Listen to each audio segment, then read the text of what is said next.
ओ, अच्छे वक्त पर आए। मैं तुम्हें याद ही कर रहा था। मेरे साथ आओ। राफिया ने अंधेरे में कदमों की चाप सुनी और बरामदा रोशन हो गया। वो भी तेजी से आगे बढ़ी। बरामदे में दो आदमी नजर आए। एक तो तवीलुल कामत प्रोफेसर था और दूसरा कोई और। उनकी शक्लें नहीं दिखाई दे रही थी क्योंकि दोनों ने अपने ओवरकोटों के कॉलर उठा रखे थे और फ्लैट हैटों के गोशे पेशानियों पर झुके हुए थे। कब्ल इसके कि राफिया बरामदे तक पहुंचती, वो राहदारी में दाखिल होकर बाएं जानिब वाले कमरे में दाखिल हो गए और उसने दरवाजा बंद होने की आवाज भी सुनी। वो दबे पांव राहदारी में दाखिल हुई और सदर दरवाजे को इतनी आहिस्तगी से बंद किया कि जरा सी भी आवाज ना हुई। अब वो ठीक उसी कमरे के दरवाजे पर खड़ी थी जिसमें वो दोनों दाखिल हुए थे। दरवाजा ना सिर्फ बंद था बल्कि अंदर से बोल्ट भी कर दिया गया था। राफिया कुफल के सुराग पर झुक गई। वो दोनों अंदर मौजूद थे। प्रोफेसर की पुश्त दरवाजे की तरफ थी और इमरान सामने ही खड़ा था, लेकिन वो उसकी शक्ल न देख सकी क्योंकि कोट के कॉलर और फ्लैट हेड की पोजीशन अब भी नहीं बदली थी। दफातन उसने कोट का कॉलर नीचे गिरा दिया और फ्लैट हेड भी ऊपर उठा दी। राफिया के जहन को झटका सा लगा। वो इमरान तो नहीं था, वो तो वही खपती नौजवान था, उसका होटल वाला पड़ोसी जिसे वो अपना टुकड़ा रोया करती थी। क्या मतलब? प्रोफेसर गुर्राया। तुम कौन हो? मैं इमरान हूँ। ये बकवास है। इमरान यहाँ आ चुका है, मैं उसे देख चुका हूँ, लेकिन मैं तुम्हें देखने का शर्फ आज ही हासिल कर रहा हूँ। मैं मेकअप में हूँ प्रोफेसर। तुम खुद सोचो, मैं अपनी असल शक्ल में क्यों कर आसमान से नीचे आ सकता हूँ? क्या वो लोग मुझे कत्ल न कर देंगे? ओ, प्रोफेसर ने हल्के कह के साथ कहा, बैठ जाओ, और खुद भी बैठ गया। राफिया का दिल शिद्दत से धड़क रहा था। हलक में कांटे पड़े जा रहे थे। कोई बड़ा हादसा होने वाला है। न जाने क्यों उसका दिल कह रहा था कि कोई बहुत बड़ा हादसा। तुम क्या चाहते हो? प्रोफेसर ने पूछा। सबसे पहले तो तुम मिस्टर टीएस सिद्दीकी का ब्रीफकेस मेरे हवाले कर दो। क्या मतलब? प्रोफेसर उछलकर खड़ा हो गया। अब राफिया को वो ब्रीफकेस भी नजर आया जो प्रोफेसर के हाथ में था। उसने साफ पहचाना, ये वही ब्रीफकेस था जिसे वो कुछ देर पहले सिद्दीकी के पास देख चुकी थी। दिल की धड़कन कुछ और तेज हो गई।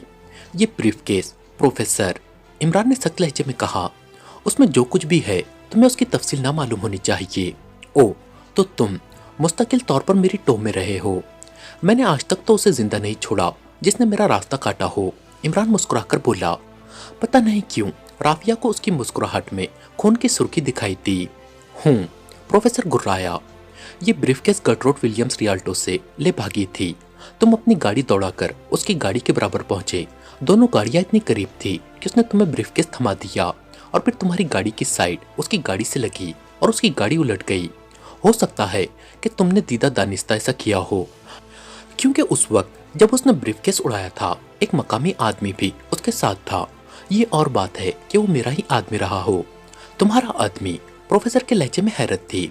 हाँ प्रोफेसर, तुम जैसे लोगों की देखभाल यहाँ इमरान के सुपुर्द है और वो महकुमा सुराग रिसानी के ऑफिसरों की तरह हार्वे रिचमंड जैसे लोगों के पीछे नहीं लग जाता। तो तुम सब कुछ जानते हो, प्रोफेसर ने पुरसुकून लहजे में कहा। यहाँ तक जानता हूँ कि इस मुल्क में इस काली तंजीम के सरबराह तुम ही हो, और ये बहुत बुरा है। जिस तार के टुकड़े के लिए तुम मेरे खून के प्यासे हो उसमें पोशीदा पैगाम भी सुन चुका हूँ। मुझे जुबानी याद है। सुनो, animal code last letter cheap port PO BN3685, prominent daily publicity animal code last letter, यानी जानवरों के नामों के आखिर हरूफ उन आखिर हरूफ के मिलाने से बामानी जुमले बनते हैं और उन्हीं जुमलों के जरिए पैगाम तुम तक आते थे। चीप पोर्ट यही है जहां हम और तुम मुकीम हैं और पता post box number 685, prominent daily publicity का मतलब ये हुआ कि चीप पोर्ट के मशहूर रोजनामे के पास जाने वाला था। क्यों, क्या मैं गलत कह रहा हूँ? प्रोफेसर कुछ न बोला। इमरान कहता रहा, तुम्हें यहाँ महकमा खारजा से कुछ अहम कागजात हासिल करने थे। इत्तेफाकन या महकमा खारजा ही में पाए जाने वाले किसी गद्दार की स्कीम के तहत टीएस सिद्दीकी इस ज़ईफ़ उल एतकादी की बिना पर तुमसे आ टकराया। महकमा खारजे का वो शोबा जिसका वो करता धरता है यही कायम है। तुम्हें पिछले दिनों तुम्हारे दारुल हुकूमत वाले एजेंट ने इसी एनिमल कोड में इत्तला दी कि जिन कागजात की तुम्हें तलाश है वो आजकल टीएस सिद्दीकी के पास है और वो उन पर काम कर रहा है। तुम्हें ये सब कुछ मालूम कैसे हुआ? प्रोफेसर ने पूछा। उसका लहजा अब भी बेहद पुरसुकून था। मेरे अपने जराए। मैं समझ गया। तुम राफिया सुमनाफ से मिलते रहे हो, उसने तुम्हें जो कुछ बता दिया होगा उससे तुमने अपने तौर पर नताइज अखज़ किए होंगे। वाकई बहुत ज़हीन हो, जैसा सुना था तुम्हें वैसा ही पाया, लिहाजा लो, ये रहा तुम्हारा इनाम। राफिया ने देखा कि उसने बड़ी फुर्ती से रिवॉल्वर निकाल लिया है। रिवॉल्वर का रुख इमरान की तरफ था, लेकिन राफिया ने उसके चेहरे पर ना तो खौफ के आसार देखे और ना हैरत के। बिल्कुल ऐसे ही लग रहा था जैसे रिवॉल्वर पर उसकी नजर ना पड़ी हो। उसने हंसकर कहा, शुक्रिया, इस इनाम की मेरे दिल में बड़ी वक़्त है, लेकिन मुझे अफसोस है कि मैं अभी इसे कबूल ना कर सकूंगा। राफिया ने फायर की आवाज़ सुनी और उछलकर पीछे हट गई। अब वो मुखालिफ सिमत वाली दीवार से लगी हुई बुरी तरह कांप रही थी और आसपास बिल्कुल सन्नाटा था। अचानक फिर फायर हुआ और फिर तो होते ही चले गए। पै दर पे 5 फायरों के बाद फिर सुकूत तारी हो गया। जरा ही देर बाद वो फिर चौंकी, लेकिन ये कह कहे की आवाज़ थी। वैसे ये प्रोफेसर का कहकहा तो नहीं हो सकता था। उसने फिर झपट कर कुफल के सुराग से आंख लगा दी। इमरान सामने खड़ा हंस रहा था। अब उसकी मोहलत ना पाओगे कि रिवॉल्वर को दोबारा लोड कर सको, उसने प्रोफेसर से कहा। प्रोफेसर ने चिल्लाहट में रिवॉल्वर ही इस पर खींच मारा, लेकिन वो दीवार से टकराकर फर्श पर आ रहा, क्योंकि इमरान तो इतनी फुर्ती से बैठकर दोबारा खड़ा हुआ था कि रिवॉल्वर के फर्श पर गिरने और उसके उठ खड़े होने में तकदीम वो ताखिर नहीं हुई थी। फिर राफिया ने उसे प्रोफेसर पर छलांग लगाते देखा। दोनों ही फर्श पर आ रहे, लेकिन प्रोफेसर ने उसे दूसरी तरफ उछाल फेंका। इमरान फिर झपटा। राफिया महसूस कर रही थी कि देव हैकल ओटो विलानी जिस्मानी कुव्वत में इमरान से कहीं ज्यादा है। उसके बावजूद भी इमरान गोया उससे भेड़ की तरह चिमट गया था। जरा ही सी देर में उसने ये भी महसूस किया जैसे प्रोफेसर किसी न किसी तरह उससे पीछा छुड़ाकर निकल भागना चाहता है। यही हुआ भी। एक बार खुद को इमरान की गिरफ्त से छुड़ा लेने के बाद वो बाएं जानिब वाले दरवाजे में बड़ी फुर्ती से दाखिल होकर नजरों से ओझल हो गया। उधर वही कमरा था जहां दाखिल होने के बाद वो उमूमन दोबारा नहीं मिला करता था और राफिया उसे सारी इमारत में ढूंढती ही रह जाती थी। इमरान भी उसके पीछे झपटा था, लेकिन जब 1 मिनट गुजर जाने के बाद फिर किसी किस्म की आवाज न सुनाई दी तो राफिया ने दरवाजा पीट पीट कर चीखना शुरू कर दिया, दरवाजा खोलो, यहाँ कौन है, दरवाजा खोलो। दरवाजा खुलने में देर न लगी। इमरान ही ने दरवाजा खुला था। वो कहाँ है, राफिया ने हाँफते हुए पूछा। पता नहीं, इमरान ने लापरवाही से शानों को जंबिश दी। उसी कमरे में दाखिल होने के बाद गायब हो जाया करता है। राफिया ने अपनी चढ़ती हुई सांसों पर काबू पाने की कोशिश करते हुए कहा, चलो मैं तुम्हें दिखाऊं वो कहाँ गया। इमरान पीछे हटता हुआ बोला। वो उसे अपने साथ दूसरे कमरे में लाया। यहाँ कोई तब्दीली देख रही हो, इमरान ने उससे पूछा। राफिया ने चारों तरफ नजर दौड़ाई। ओ, वो दरवाजे, अरे वो। उसके बाद तो काफी फासले पर दीवार है। अलमारी, वो तो अलमारी थी। अलमारी नहीं, लिफ्ट थी। उस वक्त वो जल्दी में दरवाजा बंद न कर सका, वरना तुम उस वक्त भी उसे अलमारी ही समझती। लिफ्ट उसे ऊपर ले गई और अब नीचे से ऊपर तक सिर्फ एक खला बाकी रह गया है। राफिया आगे बढ़ी और दरवाजे में सर डालकर नीचे ऊपर देखा और इमरान के कॉल की तस्दीक हो गई। फिर वो पीछे हट गई। उसने इमरान से पूछा, अब क्या होगा। हेलीकॉप्टर के जरिए छत पर उतरूंगा, वो अहमकाना अंदाज में बोला। तुमने मुझे बता क्यों नहीं दिया था कि तुम इमरान हो। इमरान ने सवाल का जवाब देने की बजाय उससे कहा। वो ब्रीफकेस उसी कमरे में पड़ा रह गया, उसे उठा लाओ। राफिया चली गई। इमरान वहीं खड़ा लिफ्ट वाले खला को पुरतशवीश नजरों से देखता रहा। दफतन उसे महसूस हुआ जैसे उसी खला से गर्म हवा का एक झोंका सा आया हो। ये लो, उसने राफिया की आवाज सुनी और वो उसकी तरफ मुतवज्जे हो गया। उससे ब्रीफकेस ले ही रहा था कि वो चीख पड़ी, अरे ये क्या। ओ, लिफ्ट वाले खला से गहरे सुर्ख रंग का कसीब बादल सा बरामद होकर कमरे की फिजा पर यलगार कर रहा था। फिर दपतन ऐसा महसूस हुआ जैसे जहन्नुम का दरवाजा खुल गया हो। वो आतिशी बादल तेजी से अपना हजम बढ़ा रहा था।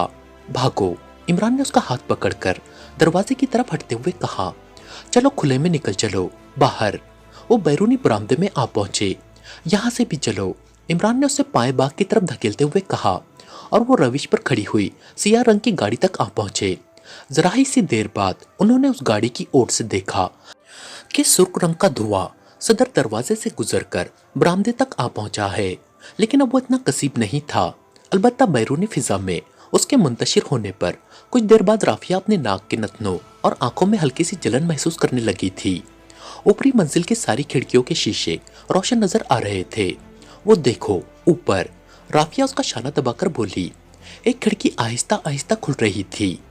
पता नहीं ऊपर और कितनी बलाएं हों। इमरान आहिस्ता से बड़बड़ाया। इसलिए राफिया ने देखा कि उसका हाथ कोट के अंदर गया है। फिर बरामद हुआ तो उसमें लंबी नाल वाला आशारिया 4-5 का रिवॉल्वर नजर आया। क्या? राफिया की कपकपाती हुई सी आवाज उससे आगे न बढ़ सकी। खिड़की पूरी तरह खुल चुकी थी और प्रोफेसर आधे धड़ से बाहर झुक आया था। गालिबन वो मालूम करने की कोशिश कर रहा था कि पोजीशन क्या है। इमरान का रिवॉल्वर वाला हाथ सिया गाड़ी की खिड़की में दाखिल हो चुका था। टच। साइलेंसर लगे हुए रिवॉल्वर से हल्की सी आवाज निकली और प्रोफेसर उछलकर और आगे झुक आया। उसके दोनों हाथ कला में झूल रहे थे। फिर वो दम से नीचे आ गिरा। साथ ही इमरान का एक हाथ सख्ती से राफिया के होठों पर जम गया, वरना वो तो अपनी चीख किसी तरह भी न रोक सकती। सारा जिस्म बुरी तरह कांप रहा था। ऐसा मालूम होता था जैसे अब खड़ी ना रह सकेगी। अब तुम जाओ, इमरान उसके होठों पर से हाथ हटाता हुआ बोला। सीधी होटल जाना और उस वक्त तक कमरे से बाहर ना निकलना जब तक मेरी फोन कॉल रिसीव ना करो। दूसरी सुबह के अखबारात ने 2 बड़े हादसात की खबरें छापी थी। एक तो नर्स गटरोड के कार उलटने की खबर थी और दूसरी टीए सिद्दीकी की खुदकुशी की। नर्स गटरोड विलियम्स की कार किसी नामालूम आदमी की गाड़ी की साइड से टकराकर उलट गई थी। गटरोड जाम भर न हो सकी, उसकी गर्दन की हड्डी टूट गई थी। सिद्दीकी की लाश उसकी कार में पाई गई थी। कार रियाल्टो के सामने खड़ी थी। उसके करीब से गुजरने वालों ने फायर की आवाज सुनी। फिर उन्होंने टीए सिद्दीकी को गाड़ी में तड़पते देखा। उसकी कनपट्टी से खून का फव्वारा छूट रहा था। बात को रिवॉल्वर उसके करीब ही पाया गया था। इमरान ने तवील सांस ली और ब्लैक जीरो से बोला, इसके अलावा और कोई चारा भी नहीं था उसके लिए। भला वो किस तरह कह सकता था कि उस फाइल को अपने साथ कहीं बाहर ले गया था और वो उसकी गफलत के नतीजे में जाय हो गई। गट रोड। ब्लैक जीरो बोला। क्या ख्याल है आपका? प्रोफेसर ने दीदा दानिस्ता साइड मारी होगी। कुछ नहीं कहा जा सकता। वैसे ये भी मुमकिन है क्योंकि फाइल के गायब हो जाने का इल्म एक ऐसे आदमी को भी था जिसको गटरोड पूरी तरह राह पर न ला सकी थी। बहरहाल उसके हालात की बिना पर मुझे उससे हमदर्दी थी। जिंदा रहती तो मैं उसे भी इस दलदल से निकालने की कोशिश करता। सफदर काफी मकबूम दिखाई देता है। बहरहाल खत्म करो इस किस्से को। अब मुझे प्रोफेसर का रोल अदा करके उन एजेंटों को काबू में करना है जो दारुल हुकूमत में मौजूद हैं। राफिया बदस्तूर होटल से प्रोफेसर की कोठी में जाती रहेगी और प्रोफेसर के बिजनेस के इश्तेहारात शाये होते रहेंगे। उस कोठी में कुछ ऐसे कागजात मिले हैं जिनसे अंदाजा होता है कि वो यहाँ एक तबाहकुन इनकलाब के लिए राह हमवार कर रहा था। हार्वे रिचमंड का क्या हुआ? वो वापस चला गया। वो तो महज इसलिए मंजर आम पर लाया गया था कि फैयाज को गलत राह पर लगाया जा सके। अगर उस औरत की डायरी फैयाज के हाथ न लगती तो हार्वे भी न दिखाई देता। मॉरेली फराहम की क्या पोजीशन है? अभी तक तो उसके खिलाफ कोई सबूत हाथ नहीं आया। उसका इन मामला से कोई ताल्लुक नहीं मालूम होता। रूपी मिल के बारे में क्या सोचा है? दीवानगी का इंजेक्शन XRC, वो तो हमेशा के लिए दिमाग खराब कर देगा। इसके अलावा और कोई चारा नहीं। इमरान ने लापरवाही से शानों को जंबिश दी। ब्लैक जीरो थोड़ी देर तक खामोश रहा। फिर उसने पूछा, आखिर किस किस्म का खड़ाक फैलाया था ओटो विलानी ने? दरअसल ये अहमक 20वीं सदी में भी किस्सों कहानियों के अवाम परस्त मशरिक का तस्वुर लेकर यहाँ आते हैं और बिल आखिर मुंह खाते हैं। राफिया ख्वाबों में डूबी रहने वाली लड़की है, इसलिए उसके फरेब में आ गई थी। पिछली रात जब मैं बाहर से बांस की सीढ़ी लगाकर ऊपर पहुंचा तो सारे भेद खुल गए। इमारत के सारे कमरों में छोटे छोटे लाउड स्पीकर और टेलीविजन कैमरे पोशीदा है जिन्हें ऊपरी मंजिल से कंट्रोल किया जाता था। मेरा ख्याल है वो इमारत अरसे से इसी तंजीम के कब्जे में रही है। विलानी से पहले वहां और कोई रहता था। विलानी की लाश का क्या होगा? ठिकाने लगा दो। लेकिन उसके कागजात, जिस सफारत खाने के तवज्जुह से वो यहाँ आया था, उसे क्या जवाब दिया जाएगा? अभी तो मुझे ही विलानी का रोल अदा करना है। जब इत्मीनान हो जाएगा कि उसके एजेंटों में सभी ठिकाने लग चुके तो राफिया सुमनाफ की तरफ से एक रिपोर्ट दर्ज करा दी जाएगी कि विलानी उसे कोई हिदायत दिए बगैर अचानक गायब हो गया है। कुछ दिन पुलिस विलानी की तलाश जारी रखेगी। जाहिर है कि उसे नाकामी ही होगी। फिर राफिया की वापसी के लिए कागजात तैयार करा दिए जाएंगे और वो अपने मुल्क में वापस चली जाएगी। और फिर जब वो वापस जा रही थी तो उसने इमरान से कहा, सारी जिंदगी इस उलझन में कट जाएगी कि आखिर वो सब क्या था। उसे भूल जाओ। बेबी, मुझे तवक्को है कि तुम कभी इन तजुर्बात को अपनी जुबान पर नहीं लाओगी, इमरान ने कहा। और देखो, अब ख्वाब देखना छोड़ दो, वरना ये जीती जागती दुनिया तुम्हारे लिए हमेशा भयानक बनी रहेगी। तुम मुझे बहुत याद आओगे, वो खफीफ से मुस्कुराहट के साथ बोली। तुमने भी तो उन्हीं ख्वाबों के चक्कर में मुझे फंसा था। मजबूरी थी। अगर मैं आसी भी चक्कर चलाए बगैर तुमसे वीलानी के बारे में कुछ पूछना चाहता तो तुम हरगिज न बताती। मैंने अंदाजा कर लिया था कि तुम उसके बारे में शुबहात में मुब्तला हो चुकी हो, इसलिए मैंने तुम्हारी उस ज़हनी कैफियत को मजीद पुख्तगी देने के लिए वो तरीक़ेकार इख्तियार किया था। और सच कहता हूँ राफिया सुमना, अगर तुम ही वसीला न बन गई होती और मैं किसी दूसरे जरिए से प्रोफेसर तक पहुँचता तो तुम आज बाइज्जत तौर पर अपने वतन वापस न जा रही होती। तुम्हारा भी वही अंजाम होता जो प्रोफेसर का हुआ था। मैं कैसे यकीन कर लेता कि तुम खुद भी फरेब में मुब्तला रही हो। दीदा दानिस्ता उसकी माविन नहीं बनी थी। तुम नहीं समझ सकती टीए सिद्दीकी वाला फाइल उसके हाथ लग जाने से मेरे मुल्क को कितना बड़ा नुकसान पहुंचता। बेचारा सिद्दीकी, राफिया की आवाज़ में करब की लहरें थी। मैं उसके लिए बेहद मगमूम हूँ, और मैं हर मर्द के लिए मगमूम हूँ, क्योंकि एक औरत उसे जन्म देती है और दूसरी औरत जहन्नुम में पहुंचा देती है। कुछ देर खामोशी रही, फिर राफिया ने कहा, एक बात और बता दो, तुम आखिर उसके पैदर पे 6 पैरों से कैसे बच गए थे? इमरान ने कहकहा लगाया, फिर संजीदगी से बोला, कदीम यूनान की देवी ज़ोहरा मेरे वालिद साहब की क्लास फेलो थी। वो हंस पड़ी। सच कहती हूँ, तुम मुझे प्रोफेसर से भी ज्यादा पुरअसरार और भयानक मालूम होते हो। अच्छा बस, अब जाओ, मेरी इबादत का वक्त है। या मुर्ग तख्त नशीन, या गिरिया फरागज़दा, आफत रसीदा, या तिफले शीर ख्वार, चसनी चशीदा, वगैरह वगैरह। मैं नहीं समझी तुमने अपनी जुबान में क्या कहा है। इमरान ने हाथ हिलाकर चले जाने का इशारा करते हुए अपनी ऊट पटांग बकवास जारी रखी, लेकिन राफिया अपनी जगह से हिली भी नहीं। वो हंस रही थी। इमरान खामोश हो गया और अहमकाना अंदाज में आंखें पाड़े उसे देखता रहा। मैं अब इन इबादतों और रूहानियत से ताल्लुक रखने वाले फ्रॉडों से मुतासिर नहीं हो सकती। तुम्हारी क्या बात है? तुम उस लिफ्ट को मलबूसात की दीवार तो उस अलमारी समझती रही थी। मेरा दावा है कि तुम भी यही समझते। मैंने अक्सर उसमें प्रोफेसर के सूट लटके हुए देखे थे। ओह अच्छा, ये तो बताओ कि वो सुर्ख धुआं कैसा था? मेरे खुदा, पूरी इमारत जहन्नुम का नमूना बनकर रह गई थी। एक किस्म की जहरीली गैस जो हवा में मिलकर रंगत और हिद्दत इख्तियार कर लेती है। सिर्फ शीशे के गोलों में उसे महफूज किया जा सकता है। उसने किसी तरह लिफ्ट वाले खला में एक गोला ऊपर से फेंक दिया। ऊपरी मंजिल पर वैसे ही 3 गोले और भी मिले हैं। उनमें से एक तजुर्बे की नजर हो गया। 2 अब भी महफूज हैं। उन्हें अपने म्यूजियम में रखूंगा और मैं तुम्हें कभी ना भुला सकूंगी। क्या तुम मुझसे खत व किताबात रखना पसंद करोगे? मैं तुम्हें अब दुनिया में कहाँ मिलूंगा? क्या मतलब? दोबारा जन्नतुल फिरदौस की राह लूंगा। वहां इन दिनों कोका कोला की शॉर्टेज हो गई थी, इसलिए दुनिया में चला आया था। खूब, वो मुस्कुराई। तो तुम भी किसी की रूह हो। कल करातीस की अब से कई हजार साल पहले यूनान में पीडब्ल्यूडी के ठेके लिया करता था। राफिया हंस पड़ी। इमरान का ख्याल था कि सफदर को तफरी की जरूरत है। गटरोड की मौत ने उसे बेहद मुतासिर किया था, लिहाजा बहैसियत एक्सटोस ने उसे 1 माह की छुट्टी दी थी और बहैसियत इमरान उसे साथ लिए फिरता था। इस वक्त साहिल के open area hotel sea breeze में बैठे कॉफी पी रहे थे। दफतन इमरान बोला, देखो यार, अकेले तुम ही नहीं हो इस दुनिया में, और भी है। वो उधर देखो, वो गैर मुल्की औरत। अरे तुम तो जानते ही होगे, मॉरली फराहम है। उसे मिर्जा नसीम बेग का इंतजार है। एक दिन मैं उससे यहाँ मिला था। आज वो इसी ख्याल के तहत यहाँ आई है कि शायद आज फिर मुलाकात हो जाए। लेकिन मिर्जा नसीम बेग अब उसे कभी ना मिल सकेगा। मैं आपकी तबीयत को नहीं पहुंच सकता। अच्छा तो फिर क्या करोगे?